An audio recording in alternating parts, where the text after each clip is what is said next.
So this exercise is the power clean.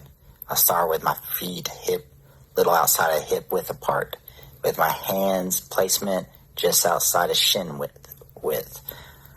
Again, a good tight position. I want my shoulders above the bar, not in front of it, like you see there. So get it right above the bar, nice tight back. I want to pull the bar in a nice vertical line, pushing my knees out to the side. And then once it's above the knee, I pull it into my hips to explode it to the front rack position. As you can see here, I'm forcing the knees out right there. And then I pull and I explode it to the front rack. Here's a different angle. Notice my back angle is nice and straight once I start. I have my shoulders above the bar. I pull and explode. There you go.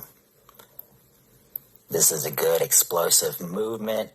A common mistake that you might see in a power clean is having the bar too far forward, just like what you're about to see there, causing me to hop forward when I receive the bar. That can throw you off. Another way is having the hips too low and you're having to go around the knees, which will cause you to be a lot weaker and throw you off balance as well. So this is a view of how I get set up with my feet outside my hip width. Then I use my thumb to use as a measuring tool to go outside my shin. Then I use what's called the hook grip, like you can see being demonstrated there in that pronated grip. And this is the start of the power clean.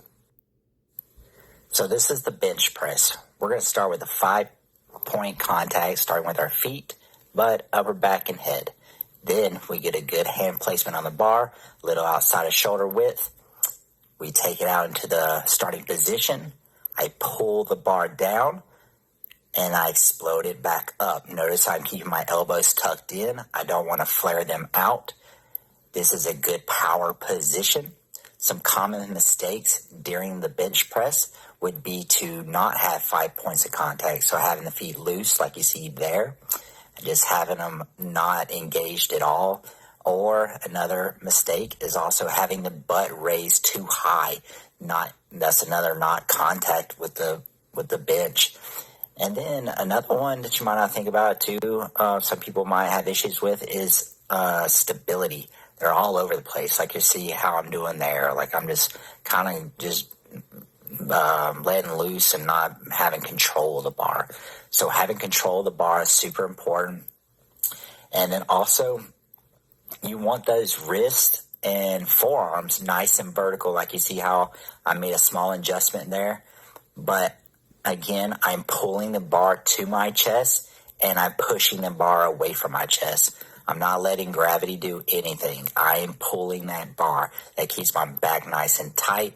That helps me get the most drive out of the bench press.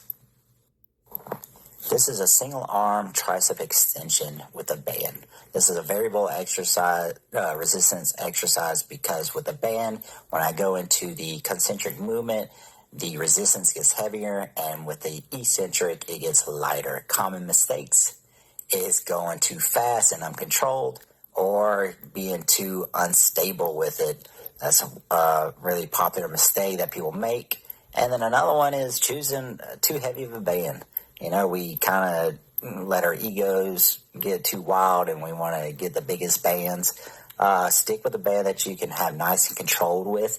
You want to extend at the elbow and control that eccentric phase on the way back up. This is a variable exercise, again, a variable resistance exercise because of the band. It creates more tension at the bottom and less tension at the top. This is good for the elbows and the triceps. This last exercise is the double dumbbell stationary lunges. I keep my feet parallel to each other and I step in a nice comfortable position, lowering my knee as close to the ground as possible, if not to the ground. And I feel that stretch in my glutes, hams, and quads. Common mistakes is getting too narrow with my feet position, as you see there, causing me to be off balance. Find your comfortable position, find your balance. Also, another mistake is having my hands out too wide with the dumbbells. You want to have them nice and loose and hanging in a natural position, and that'll cause you to have a lot more balance when doing lunges. Also, you don't have to stretch too far out, as you saw in a couple of those reps right there. Just find whatever works for you, because not all one size fits all, because everybody's got different lengths in their leg.